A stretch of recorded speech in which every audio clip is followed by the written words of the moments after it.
Welcome to another episode of the Pierce Brothers. Today we're going to be talking about the Sig P226. So this is the Mark 25 edition. So it's a double action, single action version. So I'll show a little more how that works.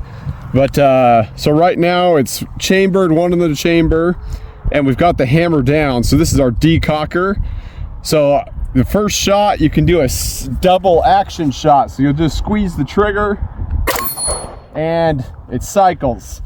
So now that we've shot, you can then push your decocker. You're decocked, safe, and ready to holster your gun. So I'll go ahead and put a couple mags through it, and then we'll talk a little more.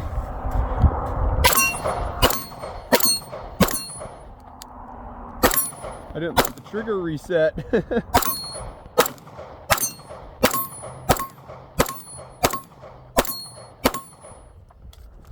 Oh, zipped in there.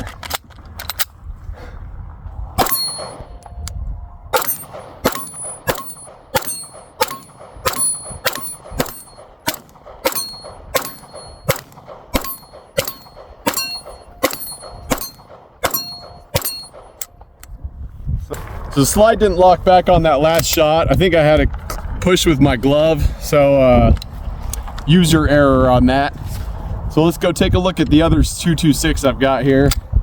All right, so we just shot the 226 Mark 25. This one was the Navy SEAL edition, because this gun was carried by the Navy SEALs for quite a few years.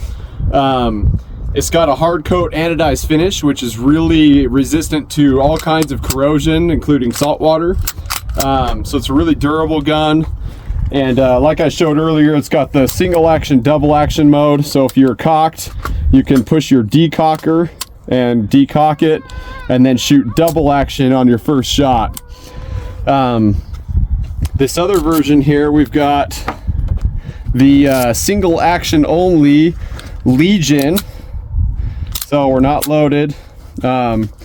So this one, as you can see, all it's got is your slide release and a thumb safety. So it has a little more similar controls to a 1911. So this one you would carry cocked and locked. That also makes the trigger really, really good on this gun. So it's got a really short reset, and it's a really soft pull. So that's a really, really smooth gun. I've got a Sog Romeo 1 Pro for the optic on there. I also have the regular slide that is not optics cut, but the Legion gun has a elite Cerakote finish, so it's kind of a cool looking gray. I don't know if you can see that very well, but that's a really neat finish on it. And then that's the same finish they use on all of their Legion guns. So we put about 2,000 rounds through the Legion so far, and probably about 1,000 through the Mark 25. The only issue we've had is that didn't lock the slide back because my fat thumb with a glove, so need to practice shooting with gloves on more. With it being winter time and us shooting a lot, I've had to start wearing gloves, and it's a little different shooting with gloves on. So I've also put these MetGar mags through them. I've used these along with the stock Sig mags. I think these are made by MetGar too. So same people make them. You can get the MetGar mags for a lot cheaper though than the Sig branded mags, but they're made by the same people. So like I said, yeah, we've got about 2,000 rounds through the Legion single action only, and about 1,000 through the Mark 25. So today we're going to test a few different hollow points. We'll put a mag of each hollow point through each gun and see how they perform. So far we haven't had any issues with either of them, so I would expect to see no malfunctions today. So first we'll put a mag through each of them of the Sig Sauer 9mm 124 grain V Crown jacketed hollow point. It's a pretty nice little bullet. I've shot these a lot, but this is kind of older stuff I wanted to shoot up, so we'll split it even and see if we can get a full mag through each of these.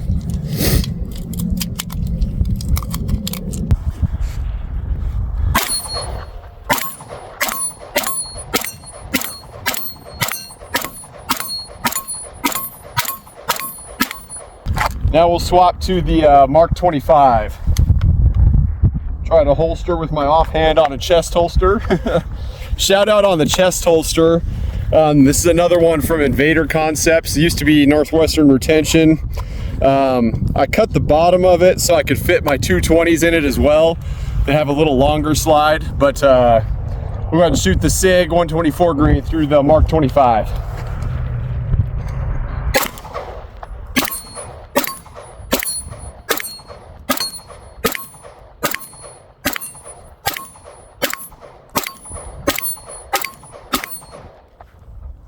So no issues again. I did miss the first shot because that double action pull on the first trigger pull is a little different. That's why I prefer the single action only models. So next we've got this Federal 124 grain punch. Nothing special. So we'll put that through and see how it does. We'll shoot the Legion single action only first.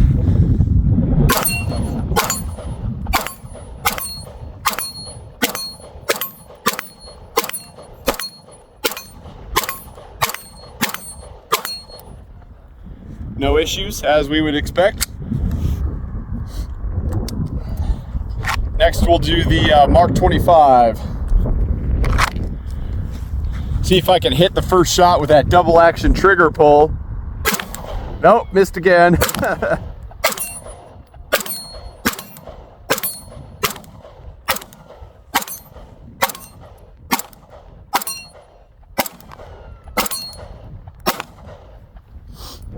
No issues again, so far flawless.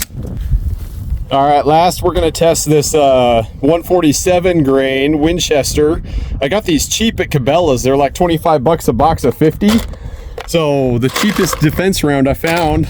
So we've been doing a little testing with it, but we'll see how they function in the 226s.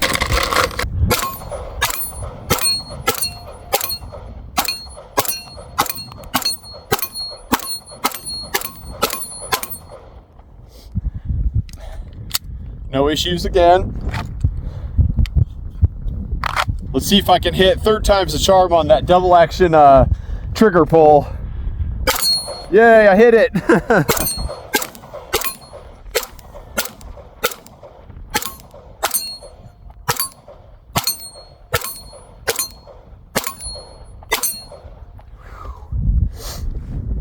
So no issues like we thought. We've still had 0 malfunctions out of both of these guns, except for that one slide lock error by me with gloves. But yeah, 0 actual malfunctions out of these guns. The Sig 226 I consider to be a modern classic firearm. They're really neat guns. There's a lot of different models of them. These are just 2, but they've got some really cool models out there. So if you're wanting a double stack metal framed gun that's an awesome gun to shoot, the Sig 226 is a great option. We're gonna have Porter put a round through it. He's Mr. Anti-Sig, so we'll see what his thoughts are. He's never shot one yet. We'll have him shoot the Legion, and we'll have him describe his kind of thoughts at the end of that. But him being Mr. Anti, we wanted him to shoot it and have some unbiased thoughts on it, but we think he'll like it, so let's see what he says. Okay, so they wanted my unbiased opinion on this this gun. Anyways, I'm not really anti-Sig. I got Sig optics and stuff. I'm just anti-P320. I don't want to blow my balls off, so to speak. So, anyways, well, we'll see how this thing feels and how it shoots. So, anyways, let me grab a mag here.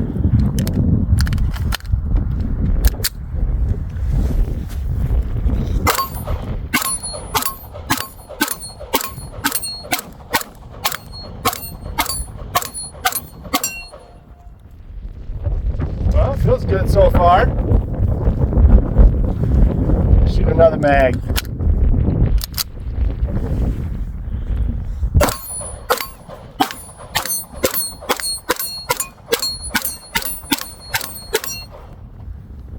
Well, shoots nice.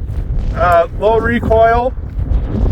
Feels good. I kind of like a good 1911 feel or a CZ75 feel. So kind of has that CZ same fanboy.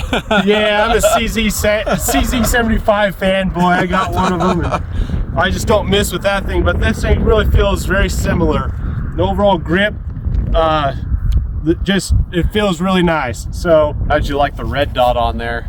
yeah, the red dot felt good.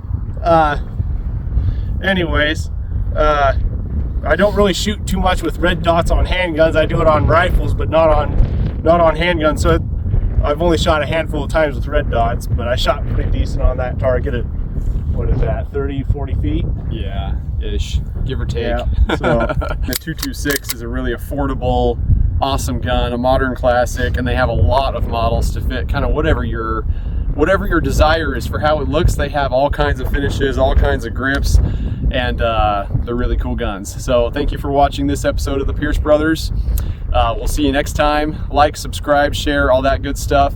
Throw a comment down below if there's something you want to see us do in the future, and we'll see what we can do to get to it.